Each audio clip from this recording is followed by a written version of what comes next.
sunshine. We're out for a playing lesson today, and I chose this hole as a wonderful example of an imagery because we've got a lot of things over on the left. We've got houses and OB over on the right, so it's definitely much more of a target shot. And so imagining your shot and where you want it to land and how you're going to swing so that you can shape your shot is going to be very beneficial in a hole like this. Absolutely. We're also going to play to your miss. Your miss today has been to the right. So we're going to aim, we're going to line up on the right side of the tee box so that we can maximize your miss area in case we hit it to the right and you can still hopefully find the fairway. So when you're standing, excuse me, on the tee box, what do you see? I'm probably going to aim at the 3 smokestacks in the background. Okay. That's kind of what I'm seeing. Maybe a little bit right of that. I'd say a little right of that just because if you don't hit it to the right, it's going to be straight and then you might end up down into the... Maybe towards the water red. tank then? What? Water tank? Big white round water tank? Yeah, I think that's... Then if you hit the little cut you've been hitting for the most of the day, you'll end up over on the right side of the fairway. Makes sense.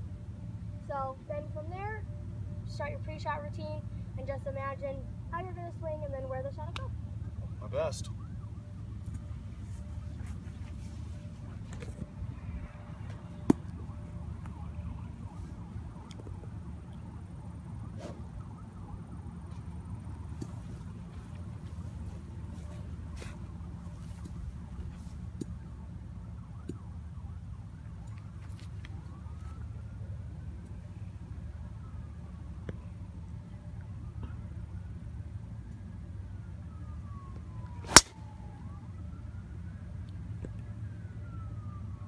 Just swing.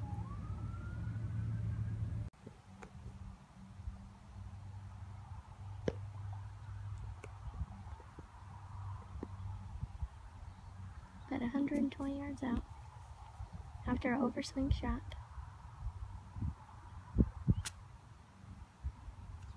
See how our recovery with our short irons go.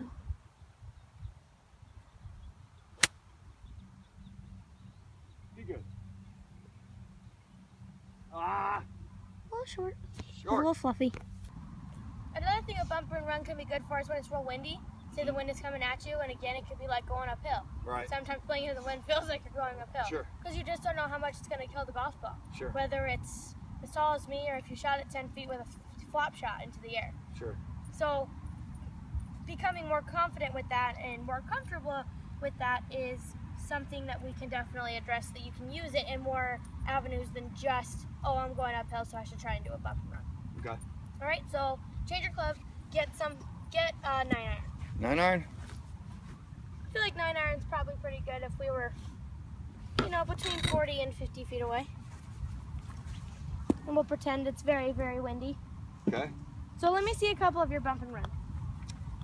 Just so you know, my biggest problem with bump and runs is, well, truthfully, my biggest problem is I don't practice, so I don't get comfortable with the distance. Yeah. But other than that, my biggest problem is that sometimes they bite a little bit. Okay. And they don't release. Okay. And I mean, obviously, it's because I'm putting some backspin on them, but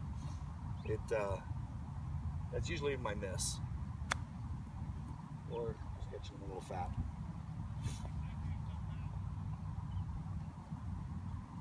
So I feel like I'd probably use an 8-iron here.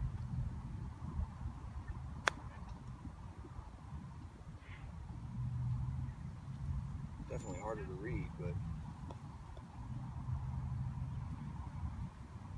using an 8-iron, I feel like you'd have so much of a bigger swing, you wouldn't get as close as you're getting.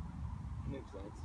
An 8-iron, I'd probably say, is 60 yards out plus. 60 feet. Yeah. Feet. Feet. You know, you're back out on the fairway and the green, you know, the pin's on the back of the green. See, And it is uphill, or you're into the wind.